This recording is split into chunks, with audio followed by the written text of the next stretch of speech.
With a weak voice he murmured, "Don't leave me like the others did," before falling asleep on the cold cave floor. In that moment, a hardened heart decided not to leave. Subscribe to the channel and see how abandonment can transform into an unexpected rebirth. The light rain beat down on the thatched roofs of the small Pantanal settlement when they left the boy at the community center. Mateus was only 7 years old, with a crumpled note in the pocket of his worn pants and a bundle of clothes tied with sisal string. Donna Clemencia, who had cared for him for as long as he could remember, had passed away 2 days earlier, defeated by the yellow fever that plagued the region. His real mother had never existed in the boy's memory. His father, a passing prospector, never knew of his son's existence. No relatives appeared to claim the little one. The note, written in trembling handwriting with Clemencia's last strength, simply said, "Take care of Mateus. He is a good boy." The villagers looked at the child with a mixture of pity and discomfort. For 2 days, Mateus slept in the corner of the meeting room, fed on leftover piranha broth and suspicious glances. The villagers alternated between prayers for the child's future and heated discussions about who would take on the burden. "I have 5 mouths to feed." "I can't take in another," said So Juvenal, a respected fisherman in the region. "My house barely has space for my family," justified Donna Zuleide, the village midwife.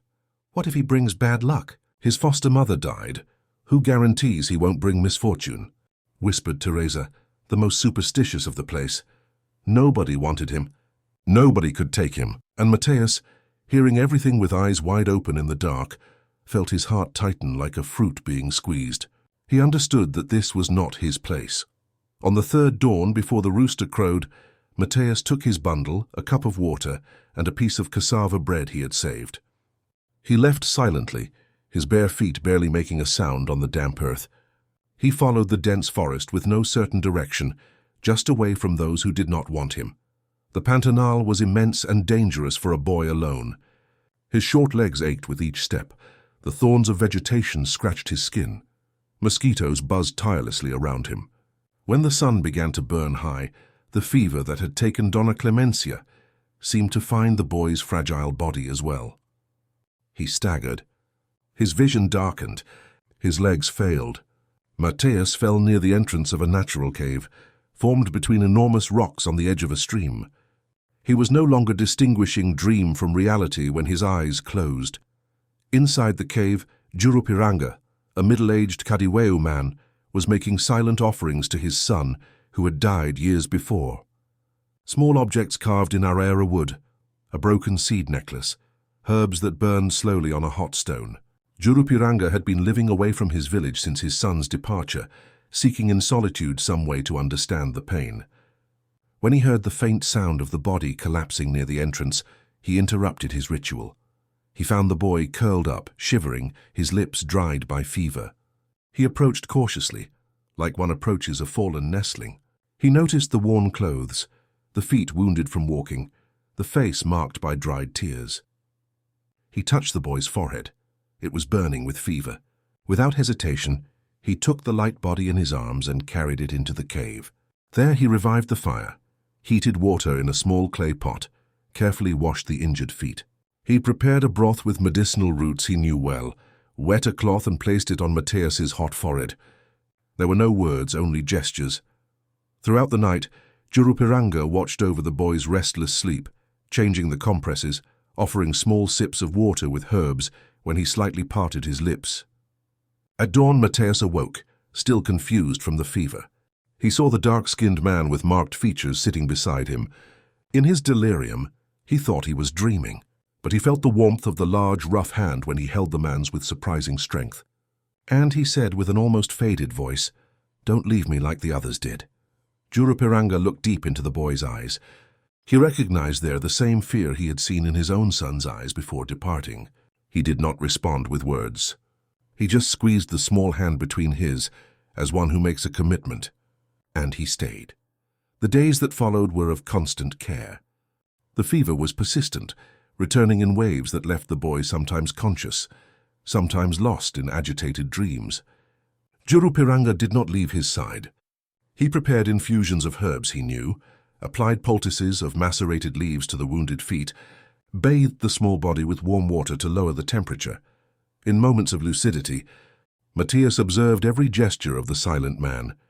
He noticed the tribal tattoos on his strong arms, the alligator teeth necklace around his neck, the way he murmured unknown words while handling the herbs. On the 6th day, the fever finally subsided. Matthias managed to sit up and drink the broth prepared by Jurupiranga on his own. That was when the man spoke for the first time in Portuguese, heavy with accent. "What is your name, boy?" Matthias answered, his voice still weak. "Matthias." After a moment he added, "Did you save me, sir?" Jurupiranga simply nodded. "Why?" insisted the boy. The man remained silent for so long that Matthias thought he would not answer. Then finally he said, "The river takes what is not held, but it also brings what needs to be found." And with these enigmatic words he went back to preparing more medicine. Matthias did not fully understand, but he felt he was safe. For the first time in days he slept without fear. As Matthias's health improved, Jurupiranga began to teach him about life in the Pantanal. He showed him how to identify medicinal plants, which fruits were safe to eat, how to light the right fire without making too much smoke. The boy, previously shy and withdrawn from abandonment, began to awaken to a new world. His eyes followed each movement of the Kadiweo, trying to imitate the precision of the gestures. "Why do you live alone here?" asked Matthias one morning, while learning to weave a small fish trap. Jurupiranga continued working in silence for a few moments, as if pondering whether he should answer. "My son Kenya departed for the spirit world. The village had too many memories. I needed silence." Matthias felt the weight of those simple words. Instinctively, he touched the man's arm in a gesture of comfort that surprised them both. "My mother also departed," said the boy. "Donna Clemencia wasn't my real mother, but she took care of me. Now I'm also alone." Jurupiranga looked at the boy with different eyes. He wasn't just a lost child. He was someone who understood the pain of absence. "You are not alone anymore, Matthias," he replied simply. In the following weeks, a routine was established. They would wake up before the sun, bathe in the stream, seek food. Jurupiranga taught Matthias to walk in the forest without making noise, to recognize animal tracks, to respect the cycles of nature.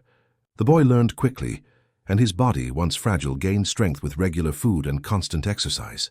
He began to smile more, to hum small melodies he invented, to occupy space in the cave with little treasures he found, a colored feather, a shiny stone, a twisted branch that resembled an animal. One afternoon, while they were fishing, Jurupiranga realized he would need to return to the village. The medicines he used were running out, and the dry season was approaching. They would need provisions. "Tomorrow we go to my village," he told the boy. Matthias felt a tightness in his chest.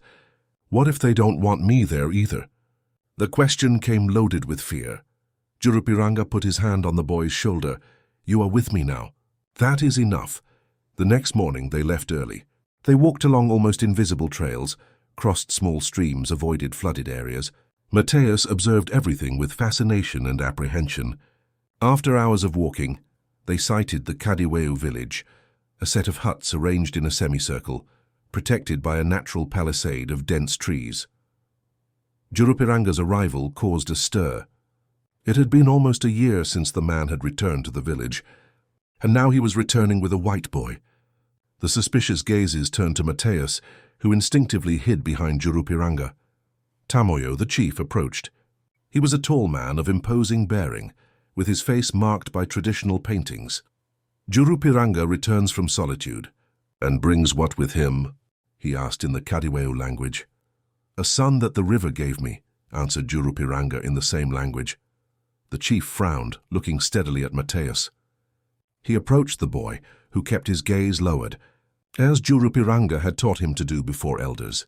"Look at me." "Boy," ordered Tamoyo in Portuguese. Matthias raised his eyes, facing the chief's severe gaze. "What is your name?" "Matthias, sir," he replied with a firm voice despite his fear. "And why are you with Jurupiranga?" "He saved me when I was dying. He taught me how to live in the forest. He gave me a place." The simplicity of the answer seemed to disarm the chief. He exchanged glances with Jurupiranga, a silent communication that Matthias could not decipher. "A white boy among the Kadiweo?" "This has never happened," said a voice in the background. It was Irasima, the village elder, respected for her wisdom. She approached with slow steps, leaning on a carved wooden staff.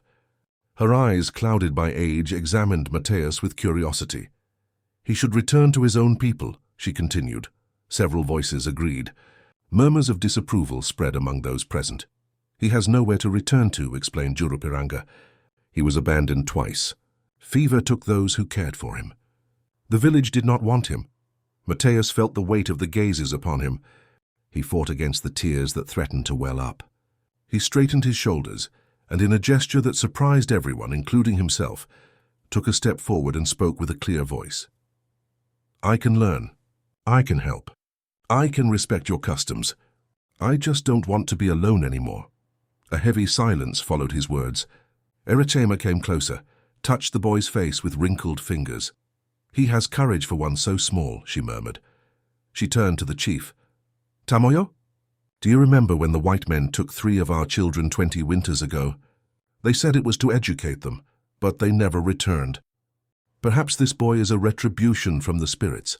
The chief reflected, looking sometimes at Mateus, sometimes at Jurupiranga.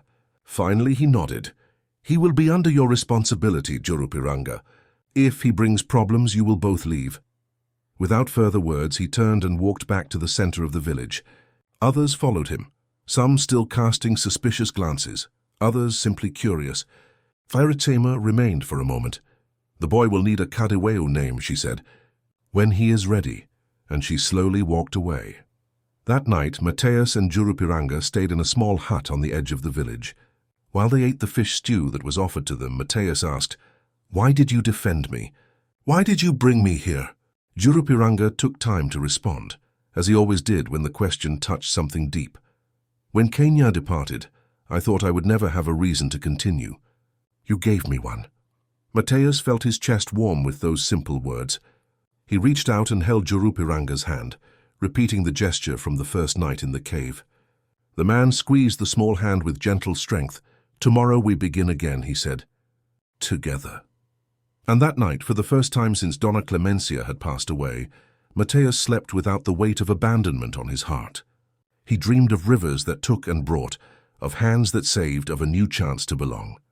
The days in the Kadeweu village turned into weeks, and the weeks into months. For Mateus, each dawn brought new challenges and learnings. He learned the Kadeweu language with the persistence of one who knows that his acceptance depends on it. He observed the rituals, the customs, the traditions, with attentive eyes and an open heart.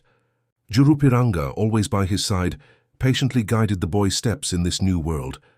Watch how the Kadeweu children greet the elders, he would whisper. Observe how they behave during the storytelling circle, and Mateus would observe, learn, adapt.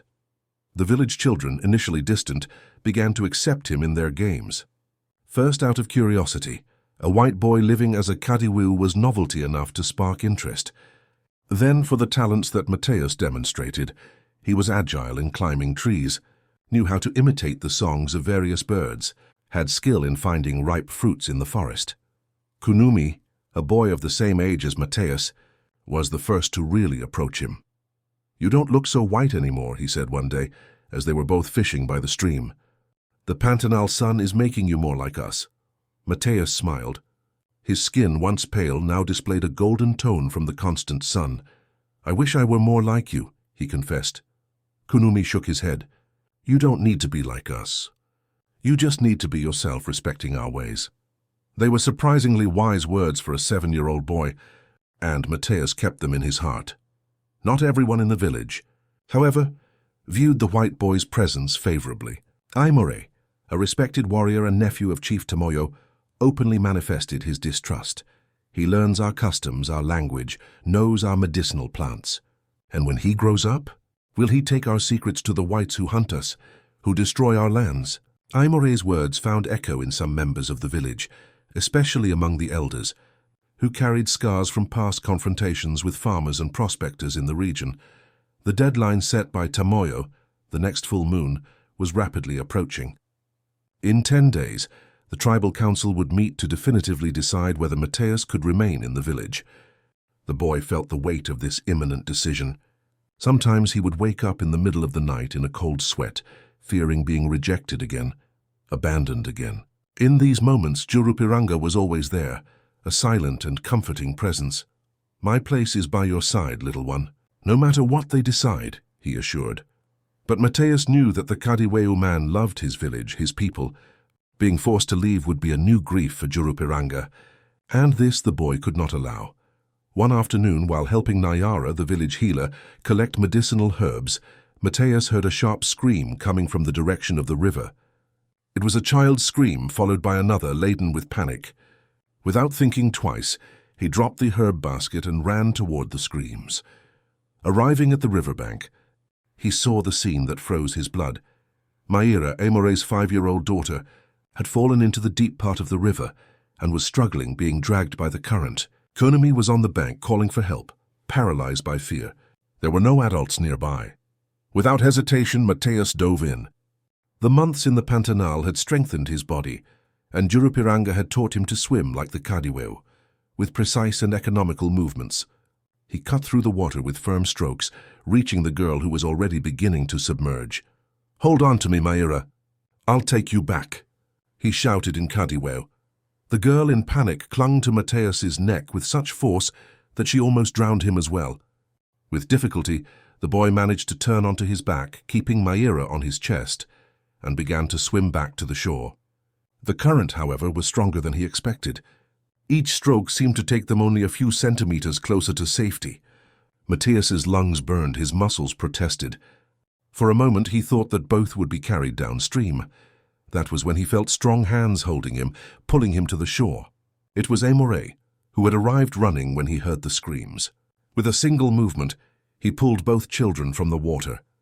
Maira coughed, expelling water, and ran into her father's arms. Mateus fell to his knees on the shore, exhausted, breathing with difficulty. When he raised his eyes, he saw Amore looking at him in a way he had never seen before. There was no more distrust in that look, only a contained emotion that the Kadiweu warrior struggled not to show. "You risked your life for my daughter," he finally said, his voice hoarse. "Why?"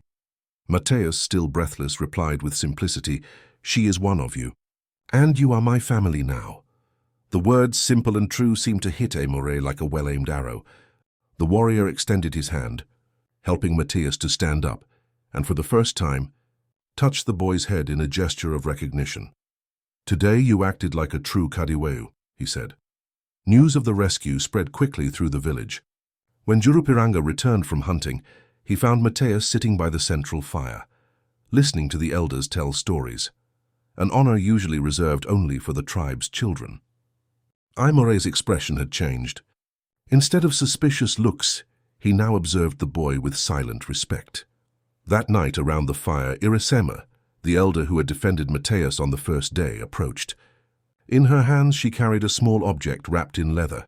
"Mateus," she called with a soft voice. The boy approached, making the traditional reverence to the elders. "Today you proved your worth. Not for what you did, but for who you are, someone who sees beyond differences." With hands wrinkled by time, Irasema unwrapped the package, revealing a small carved wooden amulet hanging on a cord of braided fibers. "This is a tembata, the symbol of passage for young Kadiweu. Usually it is given only when they complete 10 winters. But you have already lived many lives in a few years." She placed the cord around Mateus's neck, who felt the comforting weight of the amulet against his chest. "From today, you will be known among us as Kwarai, which means rising sun in our language, because you bring light where there were shadows." The eyes of Mateus, now also Kwarai, filled with tears. He looked at Jurupiranga, who was watching the scene with contained emotion. The Kadiweu man made an almost imperceptible gesture with his head. Pride. 3 days later, even before the scheduled date, the tribal council met. This time, not to decide if Mateus could stay, but to formalize his acceptance into the tribe. Aimore was the first to speak, relating how the boy had saved his daughter without thinking of his own safety. "He has a Kadiweu heart, even if his blood is white," he concluded. Chief Tamoyo listened in silence. Then he turned to Mateus. "Kwarai, son of the river and of Jurupiranga, you are now part of our village. But know that this brings responsibilities. Our secrets will be your secrets. Our struggle will be your struggle. Our path will be your path." Mateus solemnly nodded. "My life belongs to the village that welcomed me," he responded in the Kadiweo language with almost perfect pronunciation. "My heart is Kadiweo now." And so the boy who had been abandoned twice finally found his place, not as a replacement for the son that Jurupiranga had lost, but as a new light in his life, not as an intruder in the Kadiweo village, but as a symbol that bridges could be built between different worlds. At night, while everyone slept, Mateus touched the tembeta on his neck and whispered to the stars, "Thank you for bringing me here," and for the first time, he felt that he truly belonged somewhere. 5 years passed. Mateus, now 12 years old, lived fully integrated into the Kadiweo village. His body had transformed, muscles defined by constant work, skin golden from the Pantanal sun, black hair grown to his shoulders like the other young people of the tribe. He spoke the Kadiweo language fluently, knew the ancestral stories, mastered hunting and survival techniques. The tembeta never left his neck, a symbol of belonging that he carried with pride. Jurupiranga observed his adoptive son's growth with quiet satisfaction. The fragile and frightened boy had transformed into a strong and respected young man. Their connection was deep, based on mutual respect and the love that had naturally grown between them. Kwarai called Jurupiranga one morning. Using Mateus's Kadiweo name, "We need to talk." They sat by the stream, the place where they always had their important conversations. "Soon, the trading season with the merchants of Porto Esperança will begin," said Jurupiranga. "This year the chief has chosen me to lead our delegation, and I want you to come with me." Mateus felt a chill down his spine. Porto Esperança was a small riverside town inhabited by whites. He had never been among them since his escape 5 years ago. "Why me?" he asked, his voice betraying his apprehension. "Because you know both worlds, son. You speak our language and the language of the whites. You understand our customs and theirs.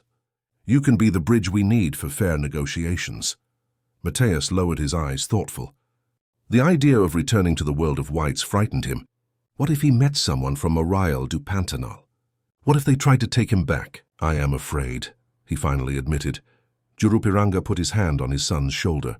"Fear only becomes courage when we face it, Kwarai. This is your chance to show that you can be a true Kadiweo warrior." In the days that followed, the entire village prepared for the commercial expedition. Finely worked basketry, decorated ceramic pieces, hides tanned with ancestral techniques, everything would be taken to trade for metal tools, fabrics, and other items they did not produce. Mateus observed the preparations with conflicting feelings. Part of him yearned for adventure, for the chance to prove his worth. Another part feared returning to the world that had rejected him. On the eve of departure, Erasima, now even more stooped by the years, called Mateus to her hut.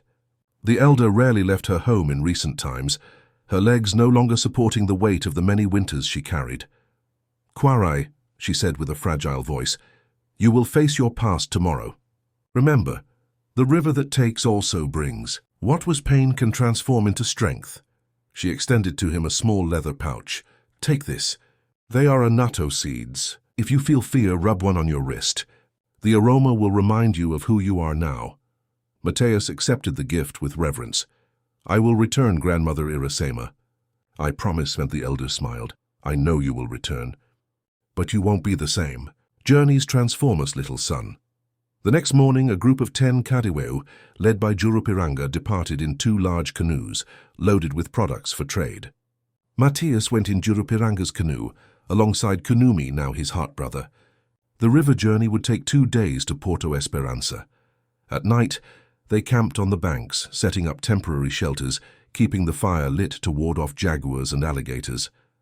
Mateus barely slept, his mind filled with apprehension about what he would find in the city. Finally, on the afternoon of the second day, they sighted the first buildings of Porto Esperança, simple houses of wood and masonry, a small improvised port, a church with a modest facade.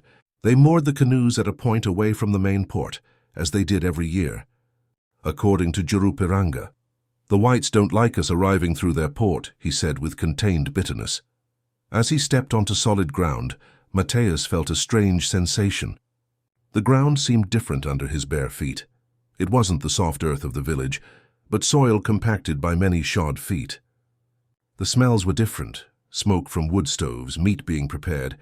the odor of many people living close together.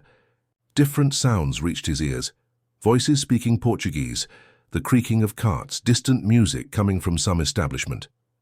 It was like revisiting an almost forgotten dream. Jurupiranga noticed his son's unease.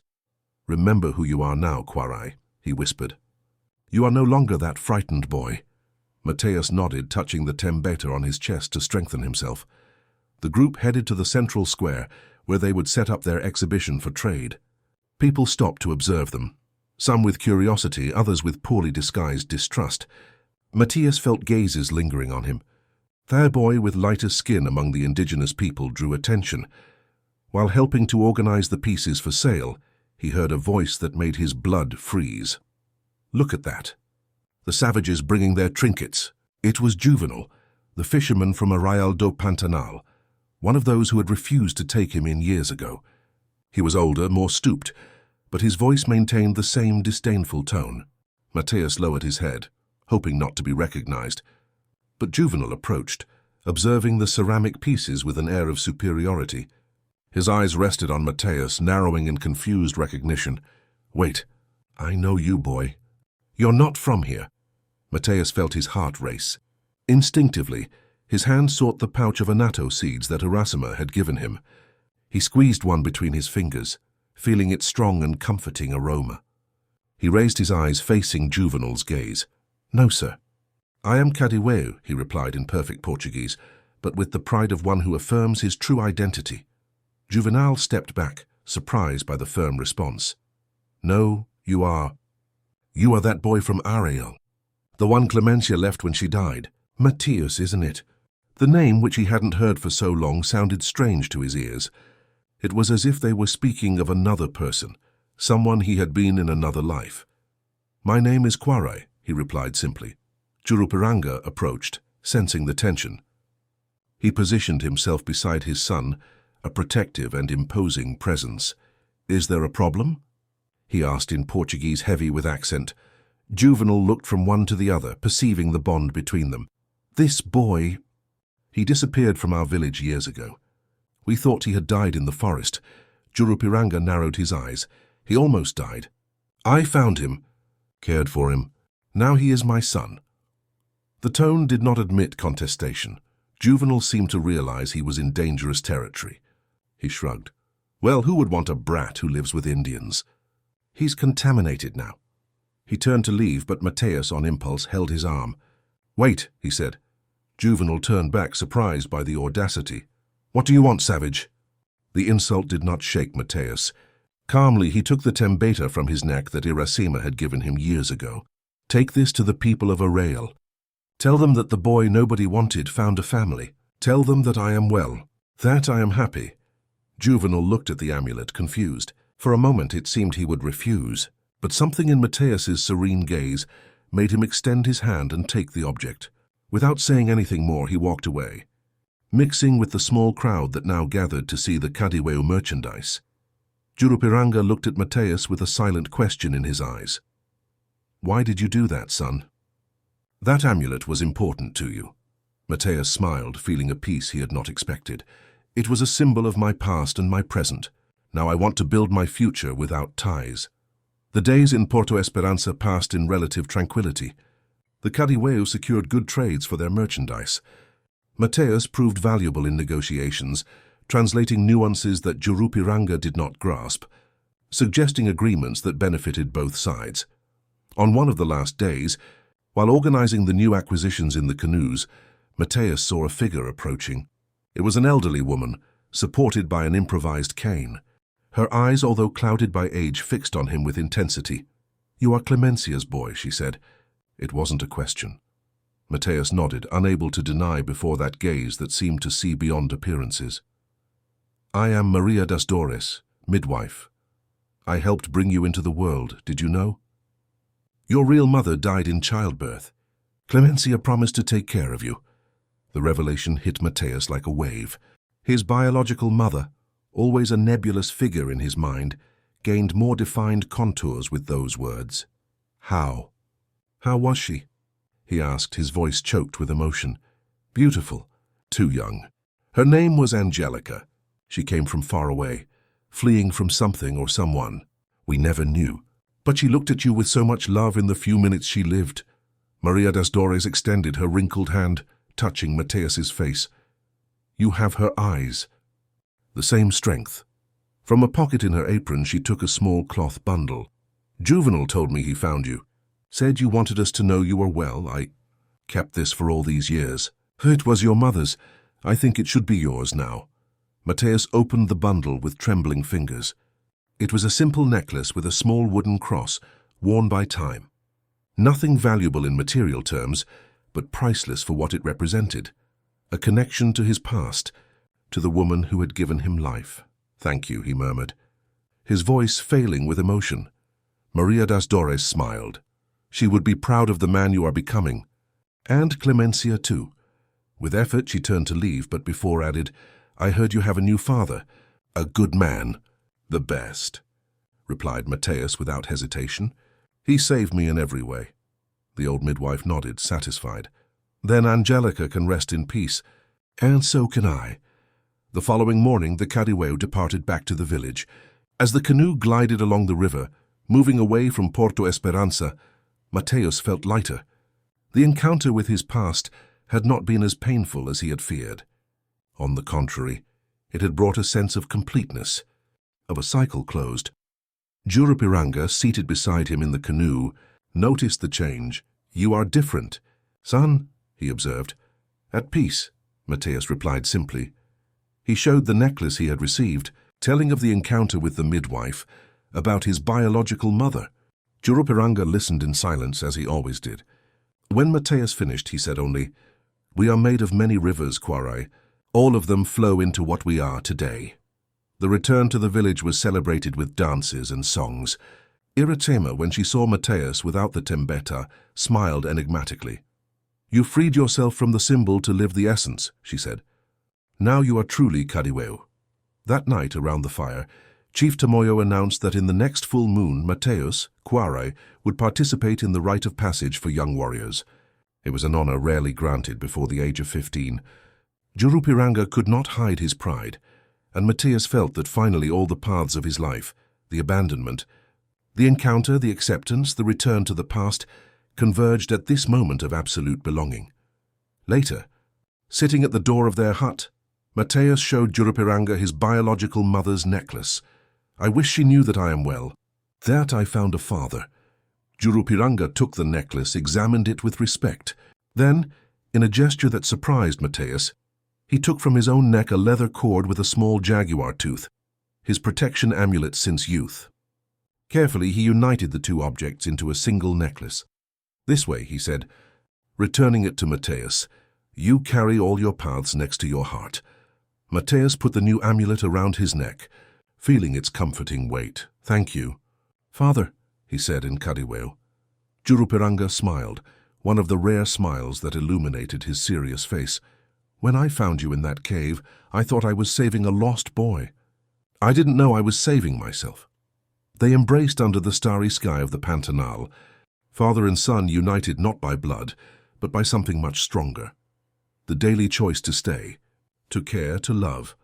And Mateus knew with absolute certainty that the river that had once taken him from safety had also brought him to his true home, not as a replacement for the son Jurupiranga had lost, but as a new chance for both. The boy who had been abandoned had become strength, and the man who had known the emptiness of mourning discovered that love, when silent and constant, is the most powerful form of redemption. Thus, between the starry sky and the humid earth of the Pantanal, what had begun as abandonment had transformed into rebirth, a rebirth that would continue to flourish, like the flowers of the Ipe after the flood, bringing new colors to a world that before seemed without hope. If this story touched your heart, don't forget to subscribe to the channel to receive more narratives like this, which remind us of the power of acceptance and the family we choose. Leave your like and share in the comments stories of rebirth that you know.